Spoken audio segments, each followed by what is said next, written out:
one of the cultural jewels of China.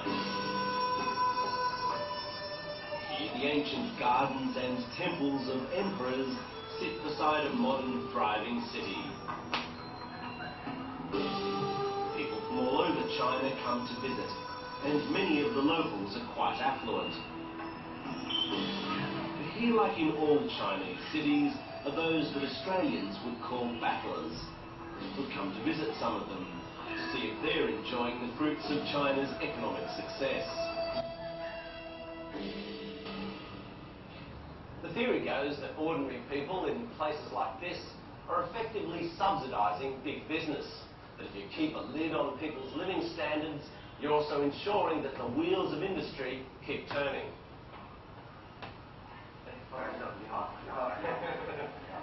Feng Defeng is retired and tops up his pension by fixing people's houses. 我平常东西不太买，我就是一般自己抽个烟，那么其他呢就是一般平常开销。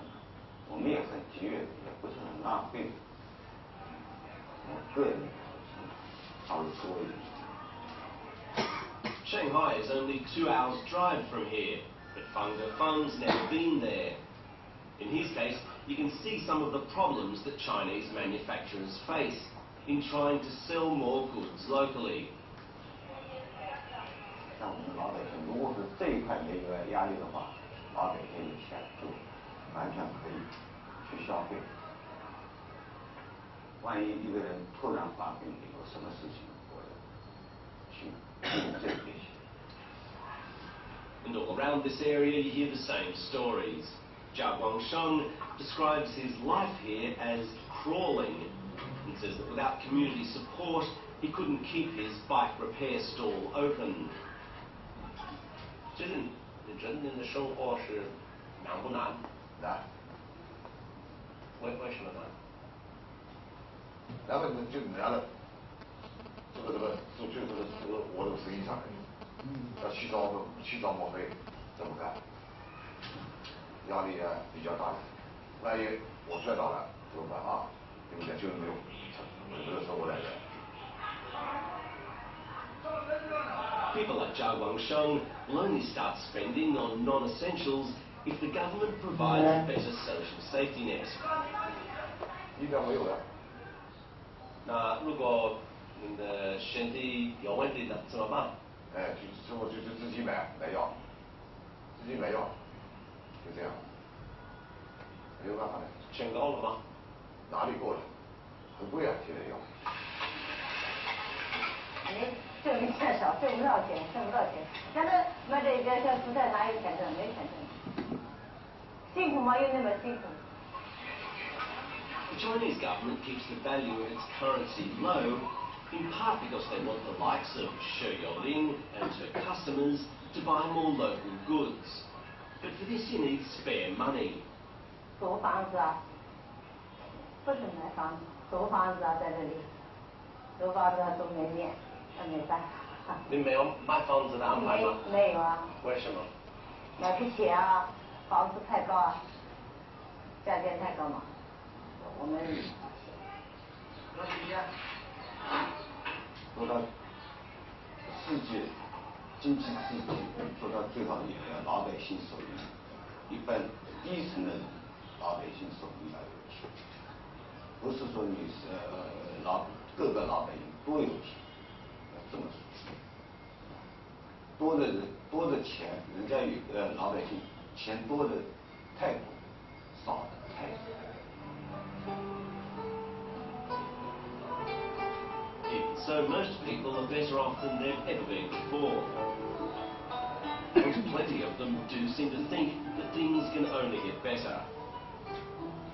生活我还是比较高兴。 普通乐。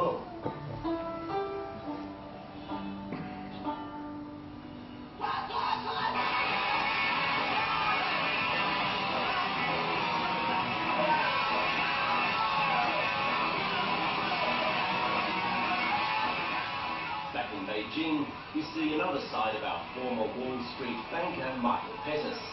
He runs the band venue D22.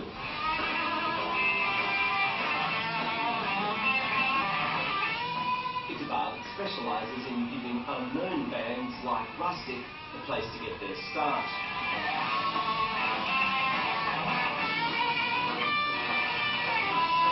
What's happening in China is something that maybe happens once every 100 years or so. You don't really get too many chances to participate in something like this. It just won't stop being more interesting. Every year it was more interesting than the last. It's become very, very difficult to leave. And for Rustic, they've just won the World Battle of the Bands in London, securing prize money, a recording deal and a tour of Britain.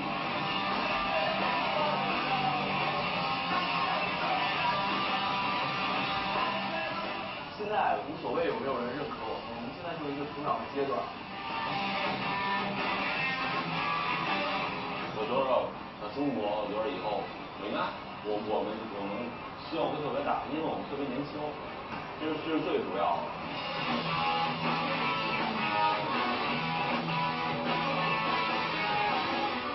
I have a lot of confidence for my future, but I don't know if I can get successful or not, but I can do it. That seems to be the motto of the whole country, to just keep on going. And this place does have a remarkable ability, found the critics, to absorb any potential economic glitches and still charge ahead. The question is, how long can they keep up this pace?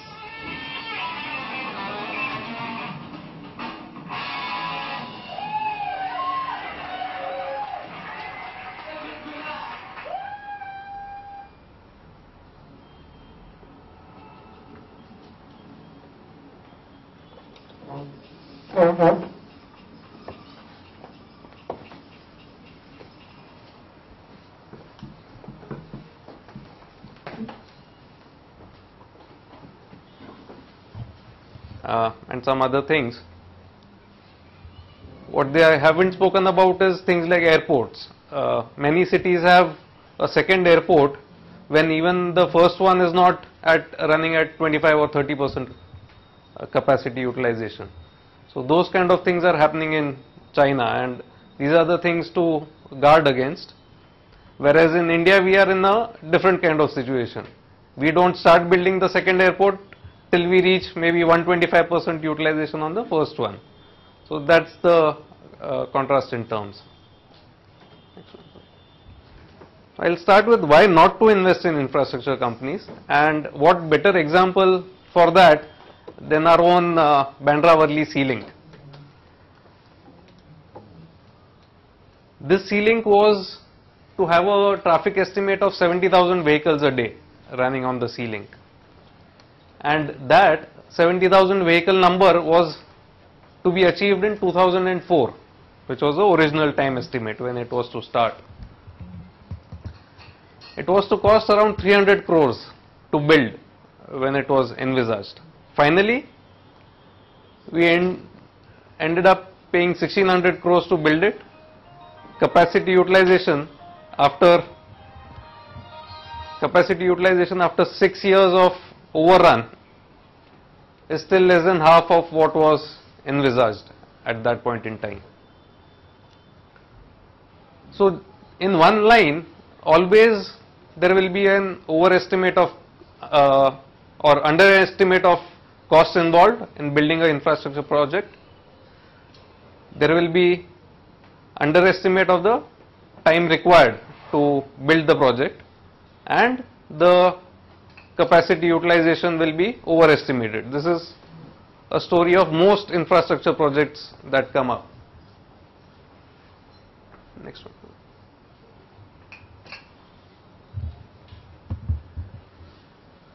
We'll look at a very similar company which is in the listed space. It's one of a kind company which is listed in India.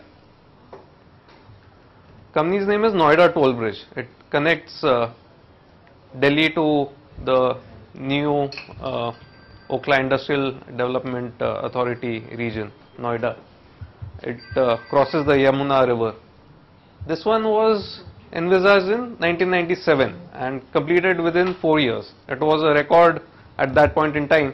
It It was completed within the cost and time estimates, unlike our own Bandra-Worli sea link.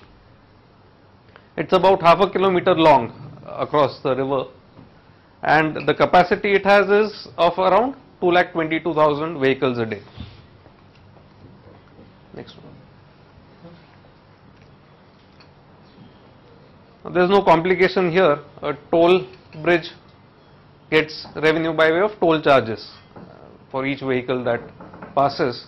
Apart from that, what they do is they set up or they let out space to put up hoardings, and they get revenue by way of advertisement which are displayed on the toll road. Just one second, previous one. There's a third revenue source, which is land development. So today I am not just recommending a infrastructure stock, I am also recommending a real estate stock. And I promise I have just had coffee before this, nothing else. Yeah, next one. So if you look at the picture over here, this is the Yamuna River, the line over here, and this is the Noida Toll Bridge, this one. You also have two free bridges over here and over here. These are the non-toll roads. And again, it's very similar to our sea link. You have a toll road, at the same time you have a free road which you can take. The free road is usually congested, it takes longer to reach your destination, and on the toll road you have to pay a charge, but your journey is shortened. Next one. The history of this company is extremely interesting.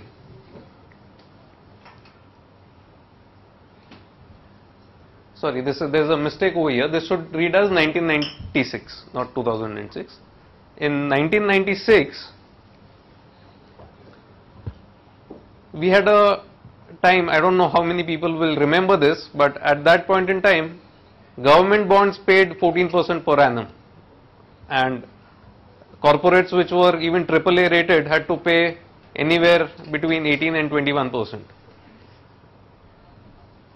You had Tisco L&T bonds at that time which gave 18% per annum returns. Reliance Capital had raised money at 21% per annum. So it was in such a scenario that this company was envisaged, Noida Toll Bridge. And at that time, India was very new to this infrastructure space.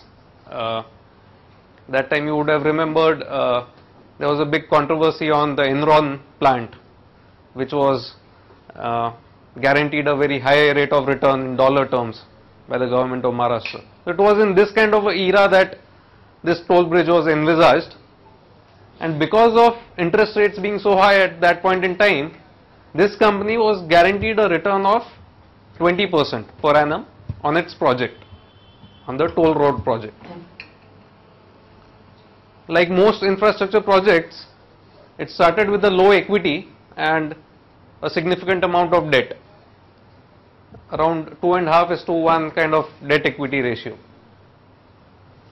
And the company was to build the bridge, collect toll charges for 30 years, in which time it was expected that they'll earn their 20% return and the project cost, and then they would hand it over to the government free of cost.